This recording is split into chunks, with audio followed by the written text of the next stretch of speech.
Hi everyone, I hope you are having a good time and you are enjoying these ZigBee tutorials.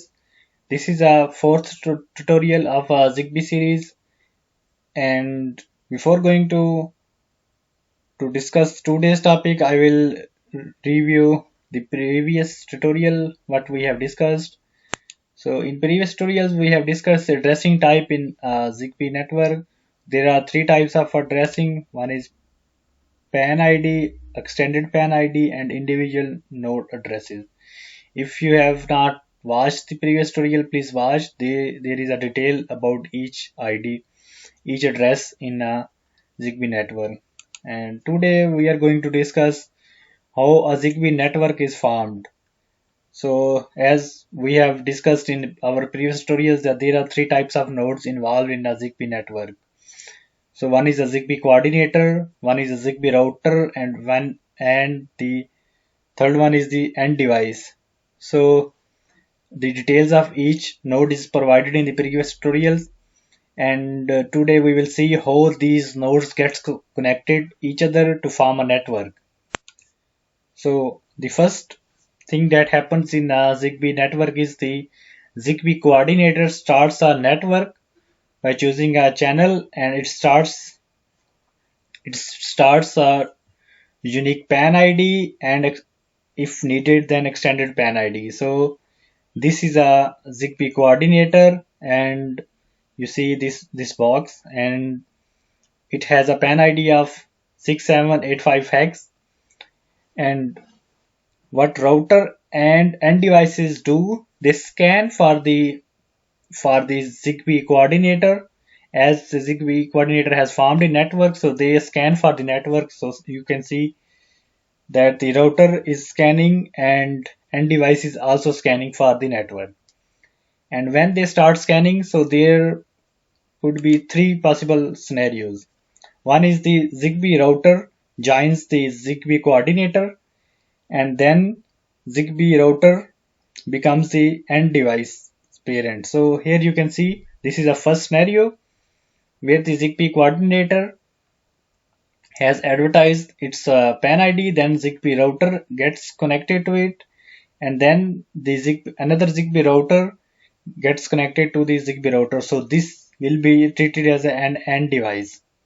And there is a second scenario.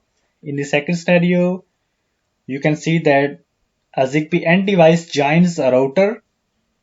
So this scenario becomes, so this is how the ZigBee coordinator gets connected to router, and then router is connected to end device.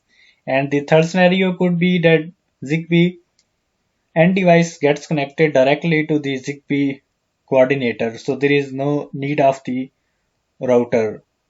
For example, in your Philips Hue bridge, it directly connects to your end device. There is no router involved in that scenario.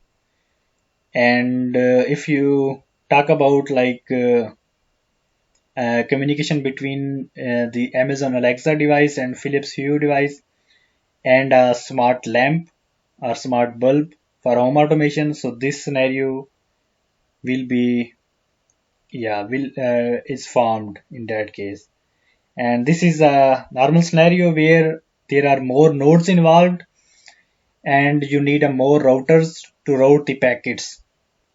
So we can see this is the end network that looks like this. So your ZigBee coordinator is on the top. So this is the, as there is only one ZigBee coordinator in the network and all the routers are connected. So they are connected, and then the end devices gets connected to the router, and the network grows outwards from ZigBee coordinator. So ZigBee coordinator, and then it grows like this, like a binary tree. And after when the network is complete, so it could be a star network where the ZigBee coordinator is in between, and all the end devices are directly connected to the ZigBee coordinator. Or there could be a mesh network where the ZigBee coordinator is connected to the routers, as you can see. and the routers are connected to the ZigBee end devices. So they route the packets to these end devices. Or there could be a cluster tree like this, and ZigBee coordinator is connected to the router, and routers are not connected to each other. They are only connected to the ZigBee coordinator, and then they are connected to the end devices. As in mesh network, each router is also connected to the other router. So these are the three scenarios that a ZigBee network can be formed.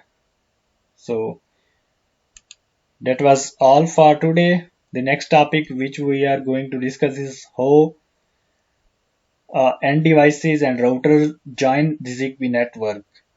So I hope you learned from this tutorial, and subscribe the channel, and thank you very much for your time. See you next time. Bye.